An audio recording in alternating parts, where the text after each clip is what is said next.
आइए जानते हैं जो प्राचीन होते हुए भी नया है, जो प्राचीन कथाओं को, जो प्राचीन भूतकाल को हमारे सामने लाकर खड़ा कर देता है, उस पुराण के कौन कौन से लक्षण हैं।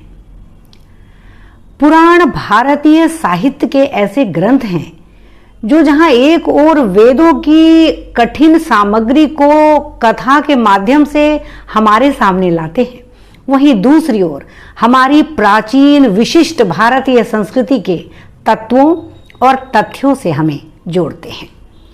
क्या है पुराणों के पंचलक्षण?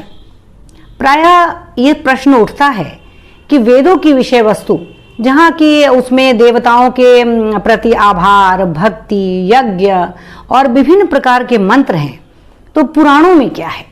तो पुराणों में कथाओं के माध्यम से हमारी भारतीय संस्कृति की विराटता को दिखाया गया है। तो क्या है पुराण के पंचलक्षण? आज जानते हैं। सर्गश्च प्रतिसर्गश्च वंशो मनवंतराणि च वंशानुचरितम चैव पुराण पंचलक्षणम। पुराण पंचलक्षणम अर्थात पुराण उसे कहते हैं जिसमें ये 5 लक्षण घटित होते हैं। कौन कौन से? सर्ग, प्रतिसर्ग, वंशानुचरित, वंश और मनवंतर का चिंतन। सर्ग अर्थात सृष्टि। हमारी ये सृष्टि उत्पन्न कैसे हुई, कैसे आगे बढ़ी, कौन कौन से तत्व और तथ्य इस सृष्टि के निर्माण में सहायक बने, इन सारी बातों का वर्णन हमें पुराणों में मिलता है।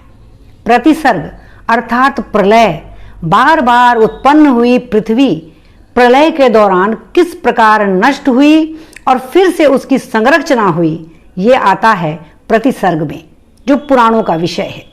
फिर है वंशानुचरित, यानी चंद्रवंशी और सूर्यवंशी राजाओं का चित्रण, प्रत्येक पुराण का ये विषय है।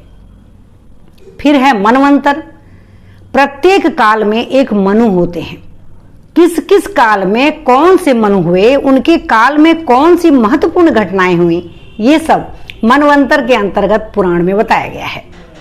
और अंत में है वंशानुचरित, जिसमें वंश के विभिन्न वंशों के चरित्र के बारे में बताया गया है, जैसे मौर्य वंश, गुप्त काल, चाणक्य, फिर विभिन्न प्रकार के वंशों के बारे में बताया गया है। तो ये 5 लक्षण घटित होते हैं, उसे हम पुराण कहते हैं।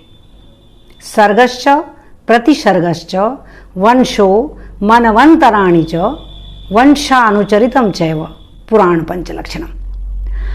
और सबसे महत्वपूर्ण बात यह है कि भविष्य, भागवत, मत्स्य, मार्कंडेय, वायु पुराण, वामन पुराण इत्यादि 18 पुराणों में से केवल विष्णु पुराण में ये पुराण पंचलक्षण की परिभाषा पूर्णतया घटित होती है।